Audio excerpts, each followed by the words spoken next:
My name is Missie O'TOOL. Some say I'm crazy, they think I'm a fool. But what they don't know, and they'll never see, is how spirit flows through me. Yes, yes, yes, I'm Missie O'TOOL. I'm a story, songstress, and provocateur. I've got a story to tell tonight. You missed this big song last week. And, oh yeah, I'm sure you can tell I'm also a fashionista. Well, an urban fashionista. You know, most fashionistas get their nice frocks off the runway. I get mine off the streets. Now, I found this little number, those two plus this, all on the street. I put it on and I asked a friend of mine, what do you think this is? She said, looks to me like a horse funeral outfit. Well, I don't know, but it felt appropriate for tonight. Now, I really should spank your ass if you weren't here last week, but no. Missie gonna be alive, and she's gonna give you the Cliff Note version of what you missed last week. So, the story is about one man's healing journey from AIDS and how he transformed his life to become a healer. Yeah, he wrote a full-length manuscript while he was healing called Transforming the Wound, a path of healing from life-threatening illness. Now, I don't think he had transforming in a gender sense in mind, but some things come along later and you're just lucky. You know what I'm saying? Anyway, back to the story. Our protagonist, Tom, was 38 years old in 1988 when he was diagnosed HIV positive. He was at the top of his game as an independent organization consultant. PhD he was, making lots of money. Let's scroll forward to age 45. He's now announced his retirement, and he's living in that dream home in Hawaii he built with his partner of 12 years. And he knew it was time to quit. A year later, he was at the brink of death. He had 19 T cells and was covered with KS lesions. And then, the miracle came. He was snatched from the jaws of death. Won a place in a lottery to receive that new protease inhibitor called ritonavir. It hadn't even been FDA approved. He was one of the first people in the country to get it. Well, he jumped on that bandwagon when funeral dirges were beginning to be replaced by more optimistic songs. Amazing grace, how sweet the sound that saved a wretch like me. I once was lost and now am found, was blind but now I see. See.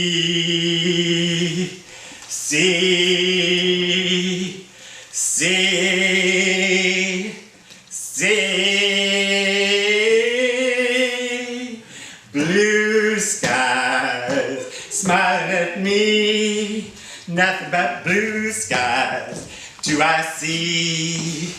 Bluebirds, nothing but bluebirds, singing their song all day long.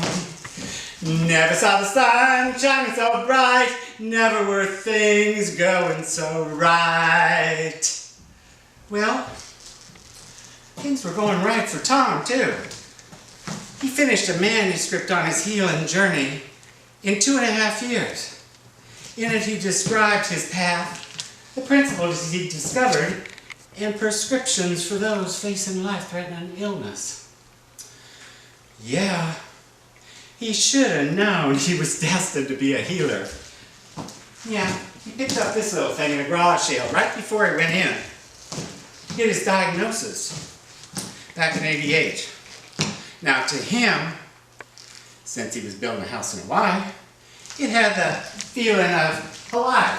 You know, a hula dancer. And that wave graphic was reminiscent of a Hawaiian tattoo. It would actually be 9 years till he actually knew what this was. He read Carolyn Mace's book, Why People Don't Heal and How They Can. And she talked about Aquarian energy. Yes, this is the symbol for Aquarius. Well, Aquarius is the ruler of electricity. And electricity is energy. She said, Aquarius fills us with the sensation that we are exquisite beings with internal resources capable of healing illnesses always thought to be irretractable. She also said it fills us with an energy that challenges the speed at which we age. Oh yeah. Well, he studied that energy medicine along with massage and acupressure and aqua yoga and who knows what else. And you know, for the last 18 years, he's been teaching and practicing energy medicine. Yeah, well,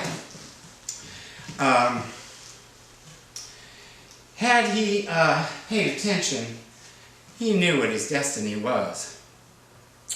Now, it's quite amazing actually that he never spoke about his illness. He was an organization consultant. He got paid big bucks for telling the truth, surfacing and dredging up material that no one wanted to talk about, telling people to deal with their conflicts directly and speak their truth authentically. And what did he do? He kept it in. Now, the heart and throat are intimately linked, so we must talk about them together. We're talking chakras now. The heart is our emotional center. It's where we store and hold all of the emotions, the good ones, the bad ones, pain, joy, sadness, frustration, elation. It's all here. And it demands an open throat for those emotions to be released. Now, like I say, you missed the big production number last week. I was running around the stage in this, singing about the chakras. Too bad. You also missed my stories, my very insightful stories about the first 3 chakras, the root, number 2, and number 3. So let's talk about this heart and throat, because we've got to deal with them together. Well, you know, the throat's often closed, so emotion can't be expressed. Or we close it so we don't have to talk about things. He had this best friend. They were running buddies. Yeah, training for the gay games they were. And they talked about everything. His friend had lost a partner to AIDS. They talked about everything except the secret. Oh yeah, they both had an affinity for chocolate. And I'm not talking candy. His friend had a hunky, dark-skinned flight attendant that would come into San Francisco and lay over, if you know what I mean. And Tom would share about his secret Mandingo lover and all the juicy tidbits. But never, never, never was the secret talked about. Can you imagine? All that time and not sharing the most important thing going on in your life with your best friend? 6 years into Tom's diagnosis, his friend invited him to breakfast one morning. So they sat there, and after they were done, his friend said, "Tommy, I got something I have to tell you. I'm HIV positive. No, I actually have AIDS. I've told no one except my sister." Tom was taken aback. He sat and he listened, because this was his friend's moment. The next week, Tom invited his friend to lunch, made the same disclosure. Why was this secret not shared? Shame! That's why. Gay men didn't talk about it back in those days. No, no, no, no. It was shameful to be HIV positive. Well, short while later, Tom told everybody. Well, he pretty much had to. And the love and the support and the concern and the offers of help came flowing in. All of that he could have had for years. And he talked about the secret. So, Tom had this incredible couple. He had worked for them as a consultant, both of them. And they had known him as a consultant, then a dying friend, and now as an emerging AIDS activist. So Margaret, she is a sly fox, that girl is. She was head of the foundation at College of Marin.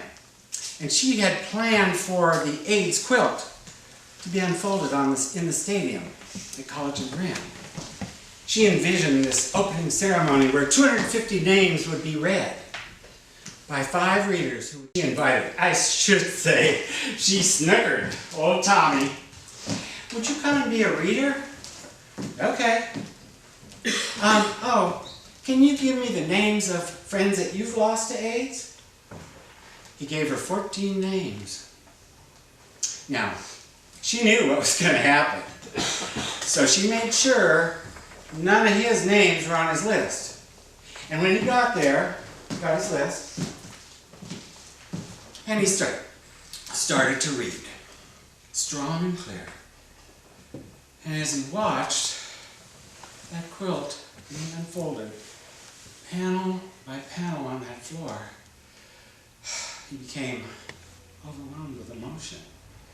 He realized each of the names he was reading was a very important people in many other people's lives.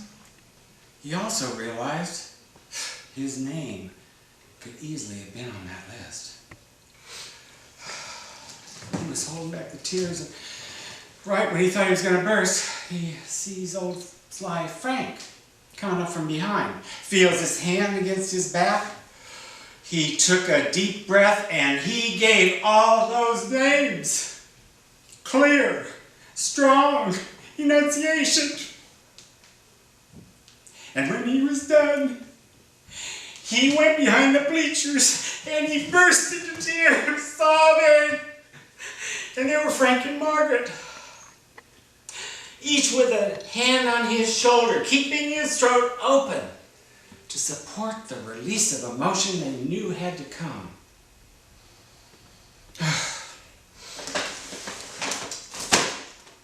I know I'm telling Tom's story, but I got a burden on my own heart tonight that I've got to talk about. I'm sorry. It infuriates me when I hear people say that AIDS is over. AIDS is not over in many of our communities. I was so depressed when I heard the latest statistic from the CDC in March. 50% of African American men who have sex with men will acquire HIV in their lifetime. 50%. Now, the white boys are all well informed and in on taking about PrEP. 1 pill a day prevents transmission.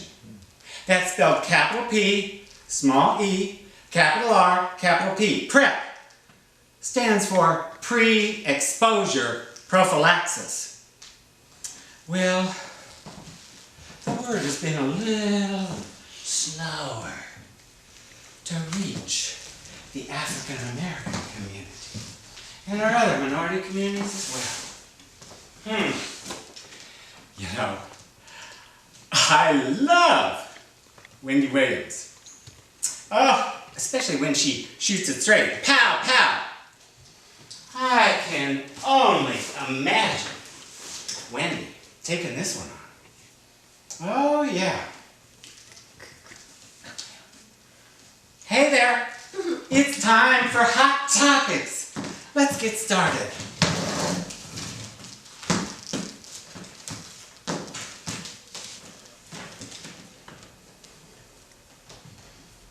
How you doing? How you doing?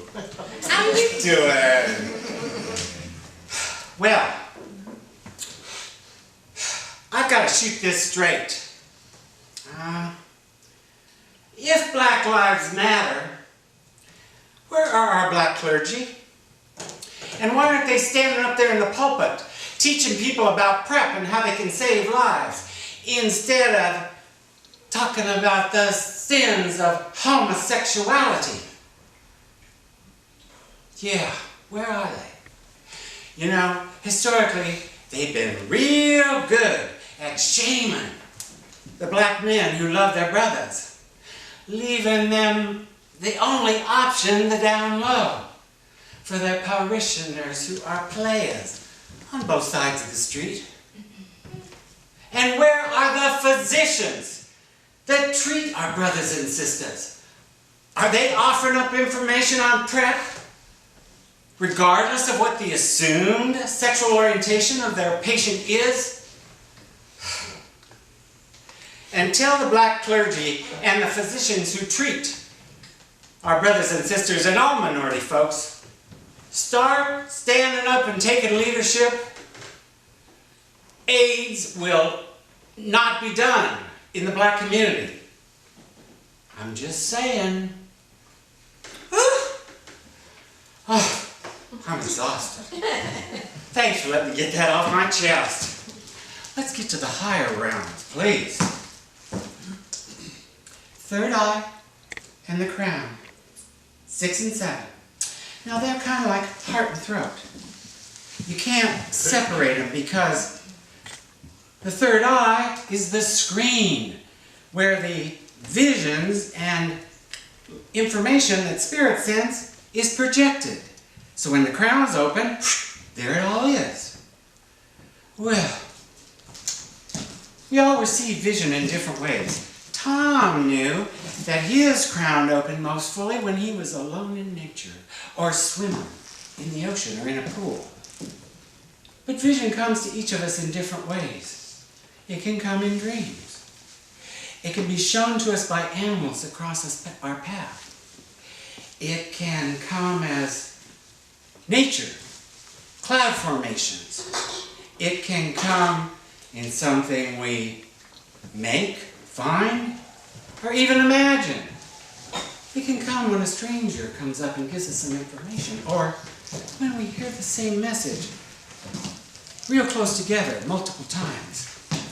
It can even come in something we find in a garage sale.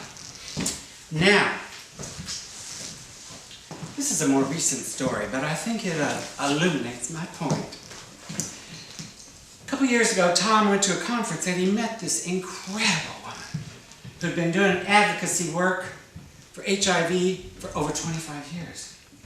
He went up to thank her, and as they were talking, she told him that she was going out on leave for a while because she had been diagnosed with uterine cancer. Well, Tom offered his services because he'd been taught, offer your services. If you don't, and you can help somebody, it's a sin of omission. Well, a day before her surgery, she called him and said, I want your help. So he went to her home a week later. And as he assessed her, she talked about this pain from a prior past trauma. And he immediately saw the connection of that pain with the uterine cancer. Now he knew the throat had to be open for that pain and trauma to be released, and her throat was closed. So he asked her, do you sing? Are you kidding? No, I don't sing. Well, it might be a good idea. Just pick a song you like or sing with the radio. Just get in the shower and belt something out. But you got to keep that throat open. You know, it sure is funny you say that. Because I've had this song just going around and around in my head and I cannot get it out. It's not even a song I like. Well, what is it? I don't know the name, but it goes something like, I can see clearly now, the rain is gone. Okay. Well, Tom went home and he Googled that song. And he found bright, bright, sunny day. Yep. And when he read the second stanza of the lyrics, whew, he got chicken skin. I know I will make it now, the pain is gone. All of the bad feelings have disappeared. There is that rainbow I've been praying for. It's gonna be a bright, bright, bright, sunshiny day. He called her up and said, girl, print that song out and start singing it. Because he knew that Spirit had put him in her path and that he brought the rainbow energy of the chakras that she had been praying for. He also knew that Spirit was sending her a message, that it was going to be a bright, bright, sunny, sunshiny day for her. Checked in with her a couple weeks ago. She's back at work, cancer-free, and attributed much of her healing to that song. So, my wish for you is that you let your light shine. We talked about that last week. That you apply the principles of energy medicine to dissipate those bad feelings and get rid of that pain. And that we all live in bright, bright, sunshiny days, knowing that all lives matter. And we have to live that way. Oh, I'm a little dramatic.